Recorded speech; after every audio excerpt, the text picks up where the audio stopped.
Всех приветствую, с вами Борис Лобода. Я уже второй день занимаюсь распиловкой, и мы посмотрим различные породы дерева. Кто смотрит меня достаточно регулярно, сразу скажу, что будет и второе пришествие красного пламенного клена, конечно, одно из наиболее интересных деревьев. И также мы познакомимся и с другими породами.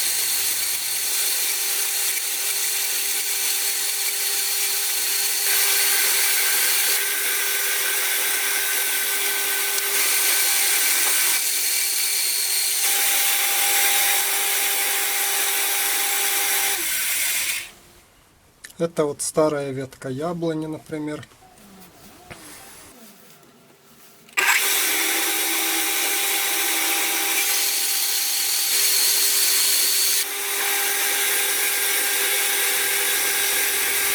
Это вишня.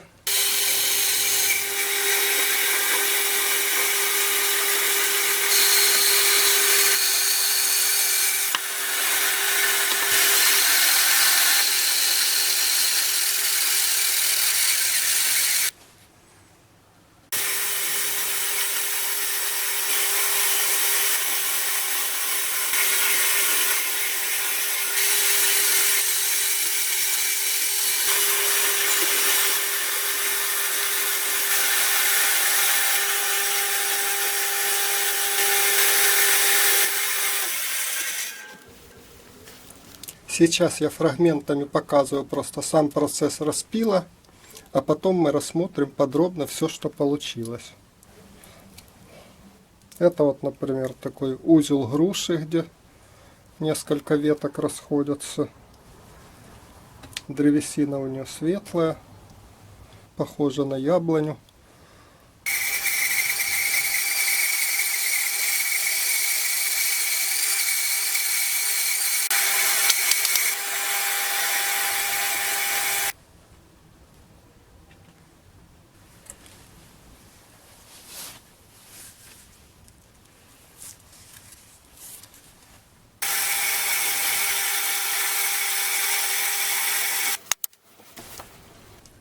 Это слива,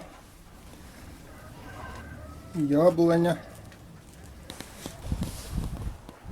Рассмотрим детальнее, что получилось. Рассмотрение мы начинаем с клена. Я специально выбрал пасмурную погоду такую. Показываю на улице это для более-менее объективной передачи цвета. Именно такие условия оптимальны для получения более или менее объективных фотографий или изображения. Дело в том, что у любой камеры динамический диапазон уже, чем у человеческого глаза. То есть мы воспринимаем больший диапазон по цветам, по яркости.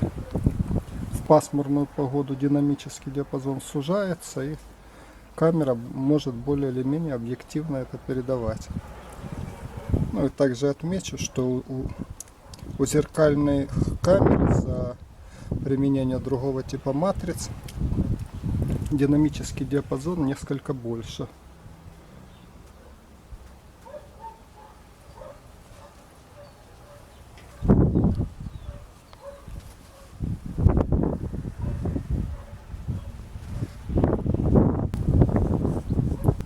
Я пытался искать информацию, откуда у клена красный рисунок получается. Ну, скажем так, однозначности в этом вопросе нет. Есть версии, что это от грибковых заболеваний каких-то.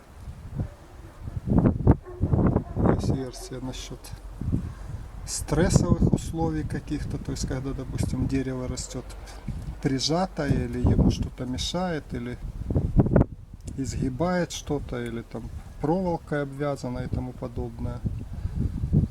Ну, в данном случае, в моем, допустим, это, в принципе, можно сказать и так, потому что, в принципе, тут два дерева росли рядом, как бы,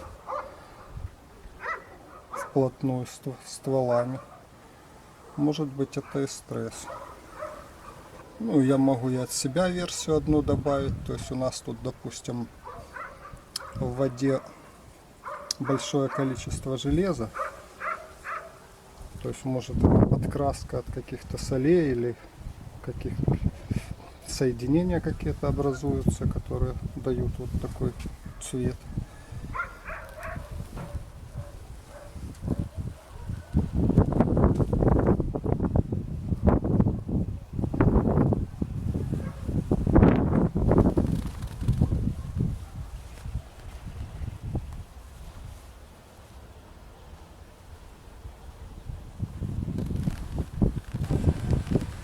Это вот комлевая часть клена, непосредственно участок возле корней. Нижняя часть ствола с извилистыми рисунками на таким. Слои тут перекручены.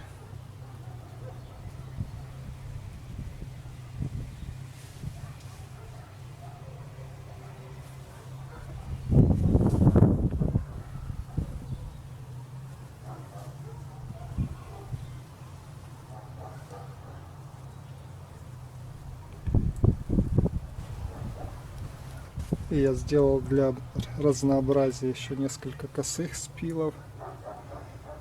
Может, в чем-то мелком найдет применение.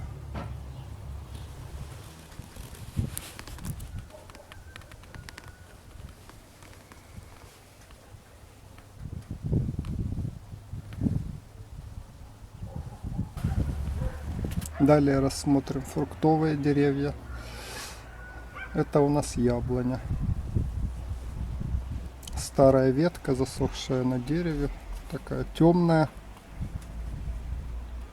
Свежая яблоня светлее.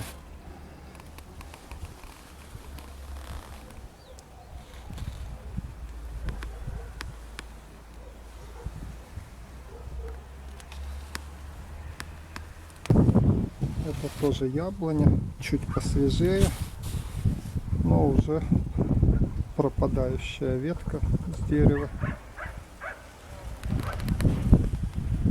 подсыхающая, уже тоже темнеет. Это старая ветка сливы, середина уже мягкая у нее. Ну, тут мы можем увидеть рисунок, какой у сливы интересный. Мелкий, контрастный такой.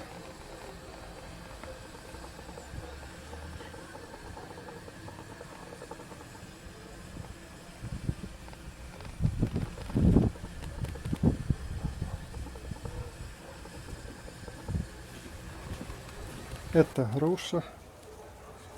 Старая ветка, засохшая на дереве. Потемневшая, конечно. Свежая груша, светлая очень. Практически белая.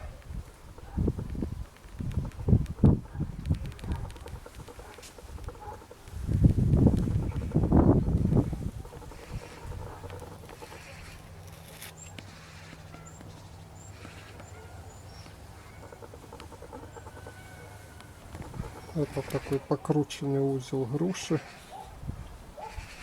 Место расхождения веток.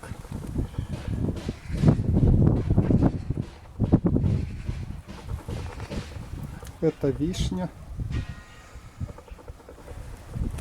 Не забывайте, что в наших садах много интересного растет. Можно делать не только из сосны. Все фруктовые деревья довольно твердые. Каждая со своим лицом. Изделия из них могут оказаться куда интереснее, чем из сосны.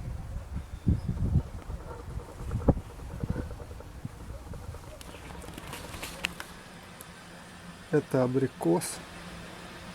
Рисунок очень красивый, с множеством мелких сучков. Мне, пожалуй, нравится больше всего из фруктовых, которые у меня есть.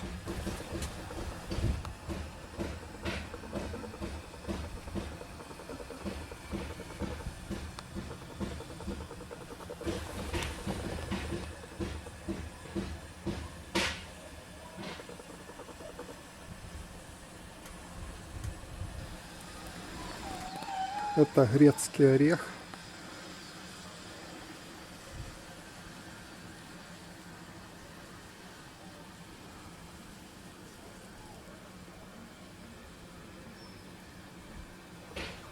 Ну и на десерт я хочу показать, как дерево преобразуется под влиянием масла. Я его раньше никогда не использовал. Решил вот попробовать. Еле разыскал его.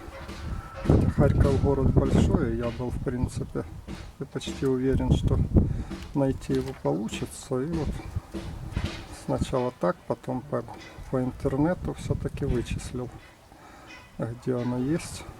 Это ватка Danish Oil. У них есть там несколько разных тонировок, штук 8-10. Я вот решил для начала остановиться на Golden Oak, золотой дуб так называемый. Вот здесь можно увидеть тон этот. Это вот абрикос, оригинал, так сказать, для примера. И что у нас получается.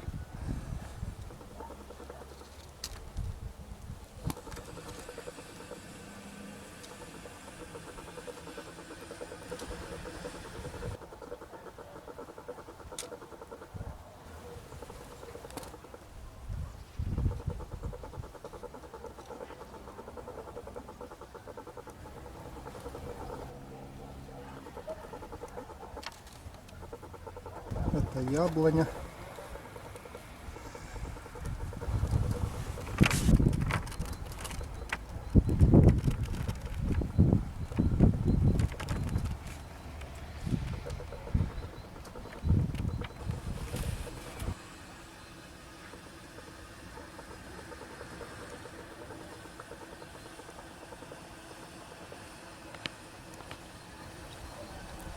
У ольхи вот рисунок хорошо проявляется, мы видим. Он практически незаметен на сухом дереве.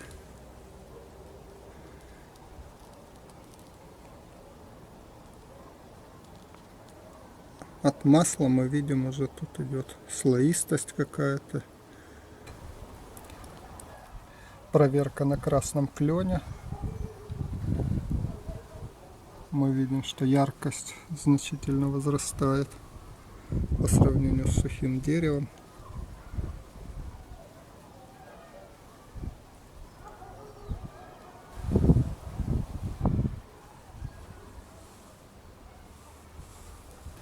Ну и сосна, как эталон, что ли, который все видели, все знают.